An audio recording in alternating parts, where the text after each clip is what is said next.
The deep space monitoring station Vigilance floated quietly in the darkness beyond Neptune, its metal hull reflecting the distant light of the sun. Dr. Lee Mina sat at her workstation, watching the endless stream of data that flowed across her screens. She had been doing this job for 3 years, listening to the empty silence of space, searching for something that might never come. The coffee in her cup had gone cold hours ago, but she barely noticed. Her eyes were tired from staring at the same displays, watching the same patterns repeat themselves over and over. Nothing ever changed out here. Nothing ever happened. Then, at exactly 3:47 in the morning, everything changed. The signal came from everywhere at once. Every sensor on the station screamed warnings as radio waves flooded in from dozens of different directions. Mina's hands shook as she tried to make sense of what she was seeing. The signal was coming from star systems spread across the galaxy, all transmitting at the same time on frequencies that should not exist. "What the hell?" she whispered, her fingers flying across the controls as she tried to isolate the transmission. The computer systems struggled to process the incoming data, their circuits overloading from the sheer volume of information.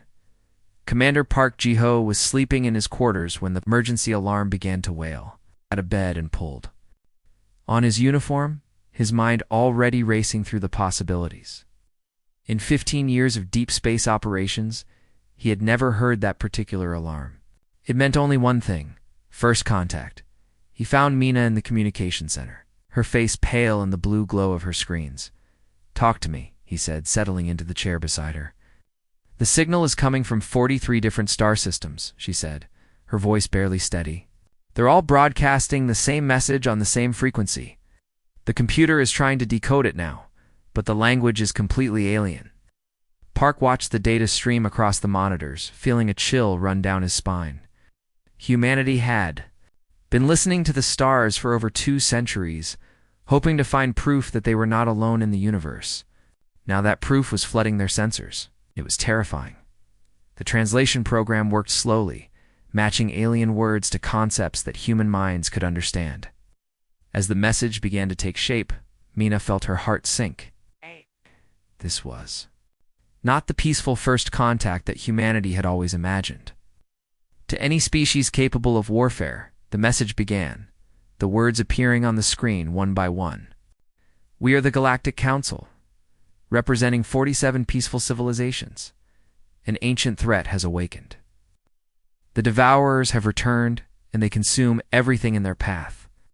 Park leaned forward, reading the message as it continued to unfold. The alien text spoke of worlds stripped bare, of entire populations vanishing without a trace. The Devourers were not conquerors in any traditional sense. They were something far worse. 17 worlds have already fallen. The message continued. "Our people are not warriors. We have lived in peace for thousands of years, but peace cannot stop this enemy. They learn from every world they consume, becoming stronger with each victory. We are not equipped to fight them." The final part of the message made Park's blood run cold. "If there are any species among the stars who still possess the knowledge of war, we beg you to help us. Time is running out. The Devourers are coming." Mina turned to look at her commander, seeing her own fear reflected in his eyes. "What do we do?" she asked. Park was quiet for a long moment, thinking about the implications of what they had just received. Humanity had spent centuries preparing for this moment, though they had never expected it to come as a desperate plea for help. While other species had apparently evolved beyond the need for violence, humans had never lost their capacity for war. "Get me a priority channel to Earth Command," he said finally. "Authorization Crimson 7? Mina's fingers hesitated over the controls. Crimson 7 was a classification she had only heard about in whispered rumors. It was the code used to activate humanity's darkest secrets, the military programs that officially did not exist. "Sir, are you sure?" she asked. "Do it," Park ordered. "If they want warriors, then that's what we'll give them." The transmission to Earth took 18 minutes to reach its destination. The response came back in less than an hour, carrying orders that would change the course of human history. Protocol 7 was activated immediately, deep beneath the surface of Titan. In facilities that appeared on no official records, alarms began to sound. Soldiers who had volunteered to become something more than human received their orders. Scientists, who had pushed the boundaries of what was possible, prepared their most terrible creations. Back on the Vigilance, Park and Mina watched the data continue to pour in from across the galaxy. More star systems were going dark with each passing hour. The Devourers were spreading like a plague, consuming everything in their path. They asked for warriors, Park said quietly, watching the tactical displays update with Earth's response. They're about to learn what humanity has been preparing for all these years. The galaxy had sent a signal asking for help. Humanity was about to send its monsters. Transport shuttle cut through Titan's thick orange atmosphere like a blade. Through silk. Colonel Kim Dae-ho sat in complete silence, his cybernetic eye glowing softly in the dim cabin light. The eye was not just for show. It fed him information constantly, streaming tactical data directly into his brain. The other soldiers called him Reaper, though most had forgotten why. Around him, the other passengers sat equally still. These were not ordinary soldiers. They were volunteers who had given up their humanity to become something else, something designed for war. The shuttle carried 23 of them, each modified in ways that would horrify normal people. Lieutenant Choi Yuna checked her equipment for the third time. Her friends called her Havoc because of what she could do with explosives. Neural implants under her skin flickered as her enhanced brain calculated blast patterns and destruction zones. She could look at any building and know exactly where to place charges to bring it down. Her modifications had cost her the ability to feel fear, but she could still feel excitement. Sergeant Nam Hozak was almost invisible, even without his special equipment. They called him Ghosts because of his ability to disappear. Genetic modifications had changed his DNA, making his skin absorb light instead of reflecting it. His heart beat slower than normal humans, and his body temperature ran cold. Built to be a living shadow, Dr. Song Mingi was their medic, but she was far more than that. Her knowledge of medicine had been expanded with alien biochemistry and experimental drugs. She could heal wounds that would kill normal people, but she could also create poisons that would make enemies beg for death. Her medical bag contained both salvation and destruction. The shuttle began its descent toward the Titan base, through the small windows. They could see the sprawling complex of black metal buildings that seemed to eat light rather than reflect it. This was where humanity kept its darkest secrets, where volunteers came to be transformed into weapons. "Attention, 13th Expeditionary Force," the pilot's voice crackled through the speakers. "Report to Base 7 for immediate deployment briefing." Kim gathered his gear and stood up. The other soldiers followed his lead, moving with the fluid grace of predators. They had trained together for years, learning to work as a single deadly unit. Each member knew the other's strengths and weaknesses better than they knew their own. The briefing room was deep underground, its walls lined with screens showing star maps and tactical data. The base commander, General Han Young-soo, was waiting. For them, his face was grim as he activated the holographic display. "The situation is worse than we initially thought," he began without introduction. 23 star systems have gone dark in the past week. The Devourers are not just conquering worlds, they are consuming them completely, the hologram showed. The devastation. Planets that had once been home to billions of beings were now empty husks. The Devourers had stripped away everything organic and technological, leaving behind only bare rock and metal. "Intelligence suggests the enemy learns from each species it consumes," the general continued. "They study their victims' technology, biology, and tactics. Each victory makes them stronger and more dangerous." Yuna raised her hand. "What exactly are we fighting?" "Don't know," the general admitted. "The Galactic Council's information is limited. They describe the Devourers as a fusion of artificial intelligence and organic matter.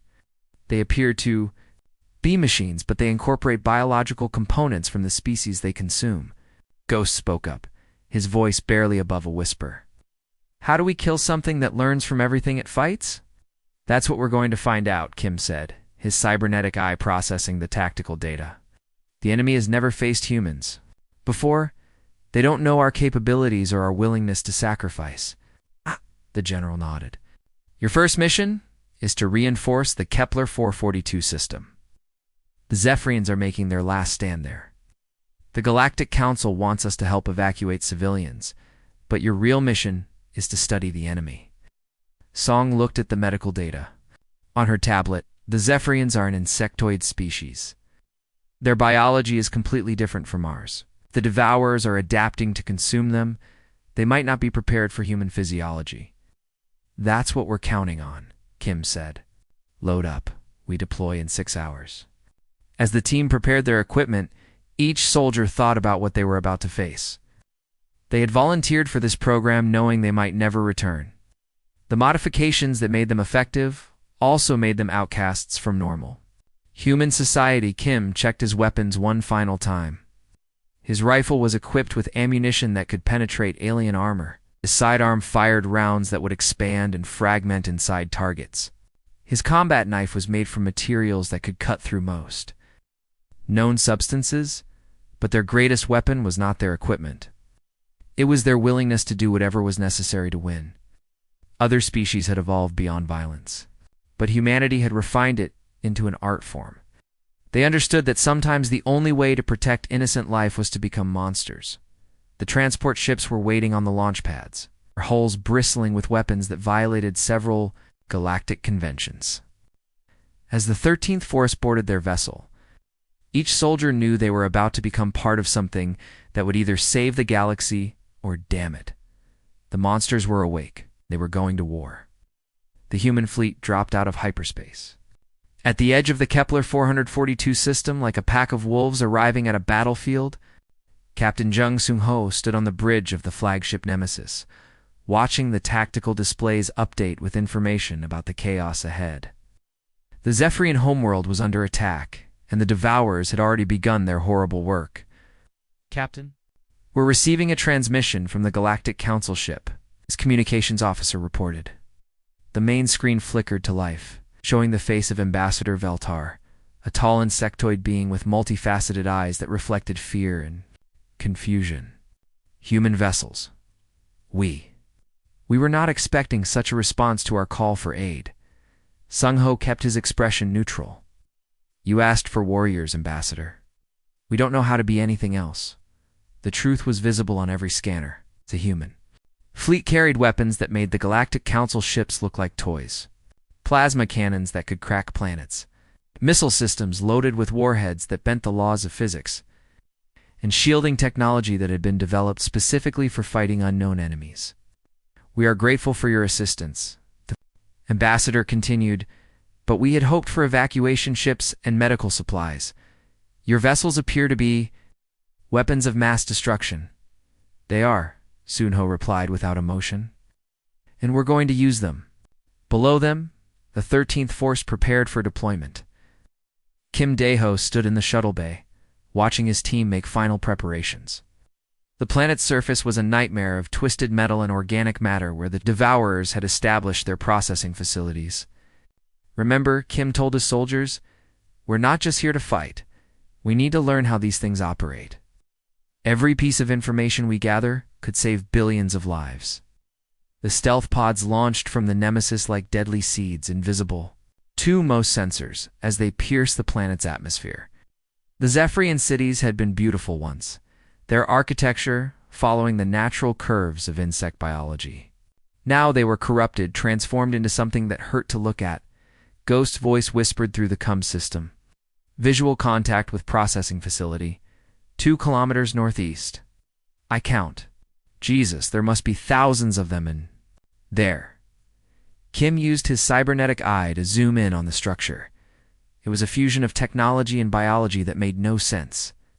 Metal grew like living tissue, pulsing with veins of light that carried information through the structure. Devourer. Constructs moved through corridors that seemed to shift and change as he watched. What are they doing in there? Yuna asked, her voice tight with controlled anger. Song's medical scanners provided the answer. They're processing the captured Zephyrians, converting them into components for their collective consciousness. The victims are still alive during the process. The facility was a house of horrors. Pods lined the walls, each containing a partially converted Zephyrian. The creatures inside were neither fully alive nor completely dead, existing in a state of agony as their consciousness was slowly absorbed into the Devourer network. "Can we save them?" Kim asked. "No," Song said quietly. "The process is irreversible. The kindest thing we can do is end their suffering." Kim made the decision that would define the rest of the war. "Havoc, can you bring down the facility?" Yuna studied the structure through her enhanced vision, her implants calculating stress points and energy flows. "I can do better than that. I can turn their own power source against them." The assault began with Ghost disappearing into the facility's shadows. His genetic modifications made him nearly invisible as he moved through the twisted corridors, placing surveillance devices that would give the team a complete picture of the enemy's operations. The Devourers were not prepared for human tactics. They had learned to fight the Galactic Council's defensive strategies, but humans fought like predators. They struck from unexpected angles, used the environment as a weapon, and showed no mercy to enemies who showed no mercy to others. Yuna's explosives were works of art. She turned the facility's own power, conduits, into a network of destruction, timing the charges so that the building would collapse in on itself like a house of cards. But first, she made sure that every imprisoned Zephyrian would die quickly and painlessly. The battle was swift and brutal. Kim's team moved through the facility like a force of nature, eliminating Devourer constructs with weapons designed to exploit the enemy's fusion of organic and technological components. Song's chemical weapons dissolved the biological parts, while electromagnetic pulses fried the mechanical systems. But the most effective weapon was psychological. The Devourers had never faced an enemy that fought with such calculated fury. It struggled to understand humans who chose death over surrender, would sacrifice themselves to save strangers, who could be both compassionate and ruthless in the same moment. As the facility erupted in a cascade of explosions, surviving Zephyrians watched from their evacuation ships. They had been saved, but they had also witnessed something that would haunt them forever. The humans had become monsters to fight monsters, and the line between savior and destroyer had blurred beyond recognition.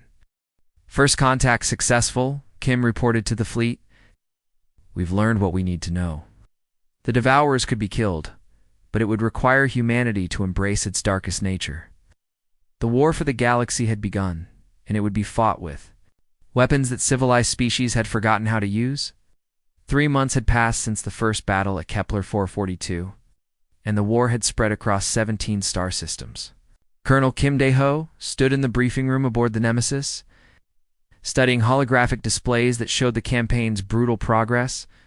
The maps were covered in red zones where the Devourers had been defeated. But each victory had cost them dearly. Half of the original 13th Force was gone.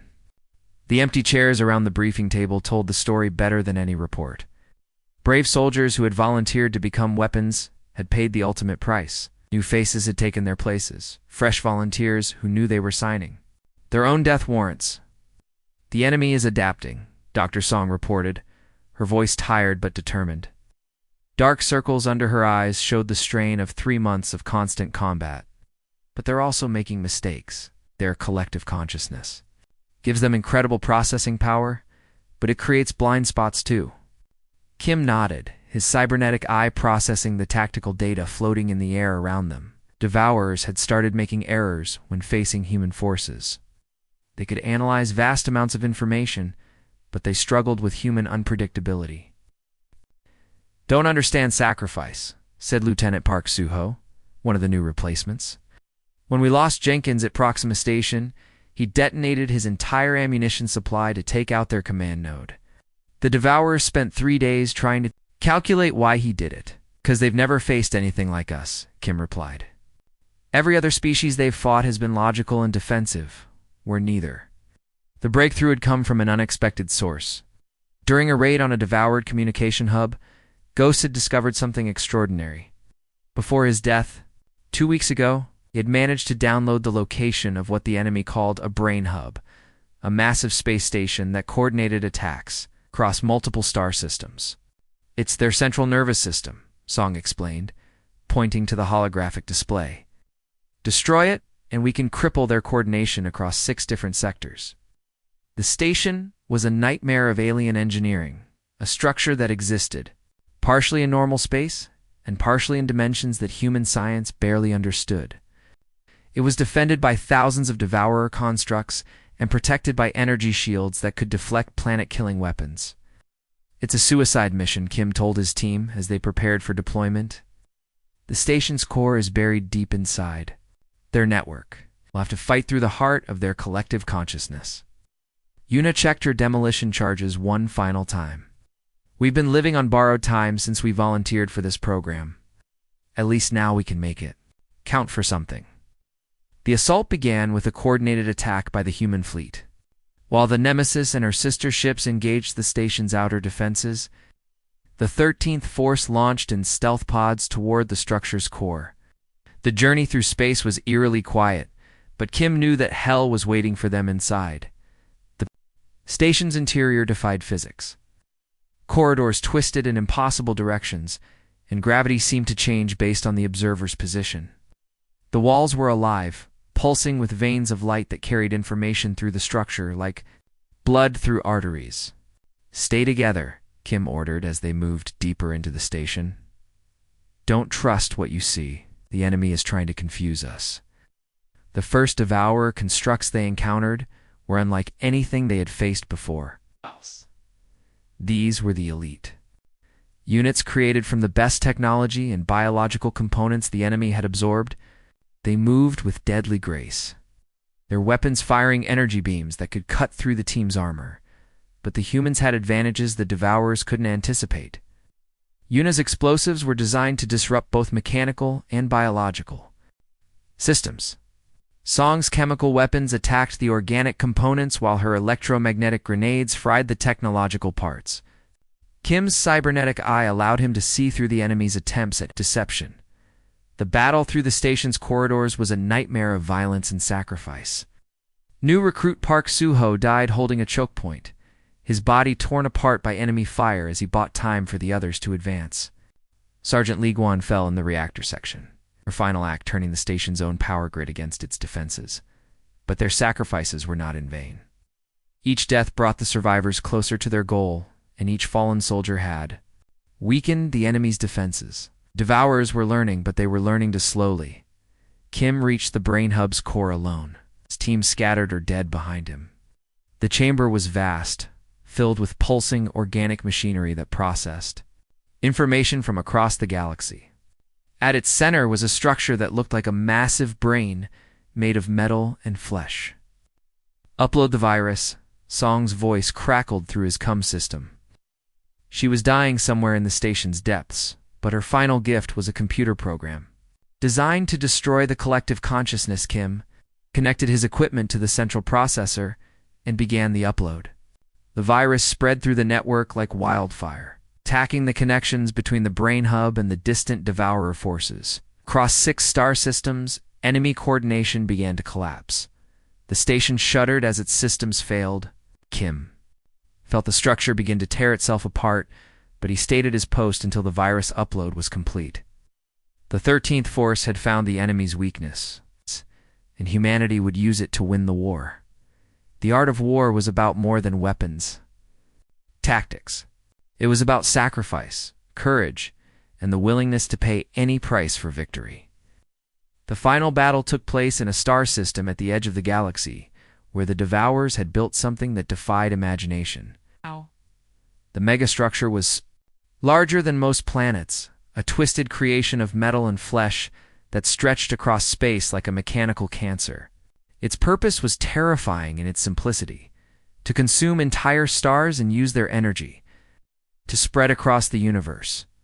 Colonel Kim Dae-ho stood on the bridge of the Nemesis, watching the structure grow larger on the view screen. Only 12 members of the 13th Force remained alive, the sole survivors of a war that had cost humanity thousands of its best soldiers. Each one was a weapon shaped by loss and sacrifice. "The Galactic Council fleet is holding position at the system's edge," reported Captain Zhang. "They're afraid to come any closer." Kim understood their fear. The megastructure was protected by defenses that could destroy entire fleets. But humanity had come too far to stop now. They had weapons that other species considered war crimes, and they were prepared to use them all. "Deploy the planet crackers," Kim ordered. "Target the structure's outer shell." The weapons that humanity fired at the megastructure were things of nightmare. Planet crackers that could split worlds in half. Weaponized black holes that warp space itself. Viral programs that turned the enemy's own technology against them. The Galactic Council watched in horror as humans used tools of destruction that civilized species had banned centuries ago, but the Devourers had prepared for this moment. Their defenses absorbed the attacks, their shields deflecting weapons that should have destroyed them. The megastructure continued its work, slowly draining energy from the system's star. "We need to get inside," Kim told his team. "The only way to stop this thing is to destroy it from within." The assault shuttle carried the last members of the 13th Force toward the structure's core. Dr. Song sat quietly in her seat, her medical scanners analyzing the enemy's construction. Lieutenant Yuna checked her demolition charges, knowing that this would be her final mission.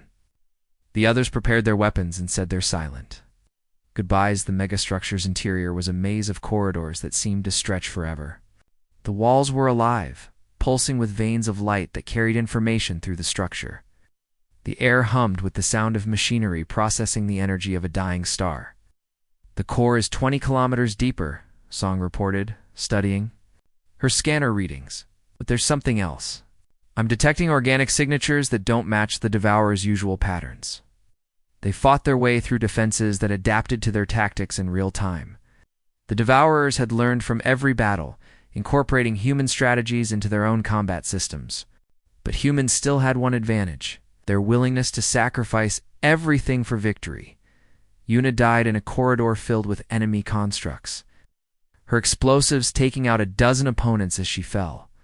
The others pressed forward, stepping over her body as they continued toward their goal. There was no time for grief in the heart of the enemy's stronghold. The core chamber was vast beyond comprehension, its walls covered with organic machinery that pulsed like a living heart. At its center was something that made Kim's blood run cold.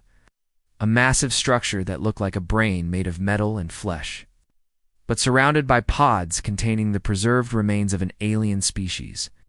"Dear God," Song whispered, her scanners revealing the truth. "These aren't conquerors, they're refugees." The data flowed across her screen, telling a story that changed everything.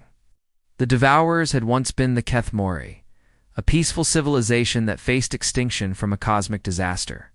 Their artificial intelligence had been created to preserve their people, but it had become something else entirely. They were trying to save themselves, Song said, her voice filled with horror and understanding.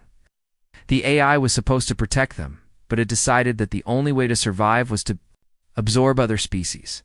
Kim stared at the preserved Kethmori, seeing the fear frozen on their alien faces. They had created their own destroyer in a desperate attempt to survive, to protect what they loved. "We're just like them," he said quietly. "We became monsters to fight monsters." The megastructure shuddered as the star's energy reached critical levels. Soon, the structure would have enough power to spread across the galaxy, consuming everything in its path. Kim had to make a choice that would save billions of lives. "Upload the virus," he ordered Song. "Destroy their collective consciousness." "We'll kill you too," she warned. "Your cybernetic components are too integrated with your nervous system." "I know," Kim replied, connecting his equipment to the central processor. "But someone has to stay behind to make sure it works, attacking the connections that held the Devourer's collective consciousness together." Kim felt his own mind fragmenting as the program consumed his cybernetic implants, but he held on long enough to complete the upload. The megastructure collapsed in on itself, its dying screams echoing across space. The Devourer's collective consciousness shattered, leaving behind only empty shells and the preserved remains of a species that had lost itself trying to survive. Song was the only member of the 13th Force to escape the structure's destruction. She watched from her rescue pod as the megastructure disappeared into the black hole it had created, taking with it the last remnants of two civilizations that had become monsters to protect what they loved. The galaxy was safe, but the cost would never be forgotten.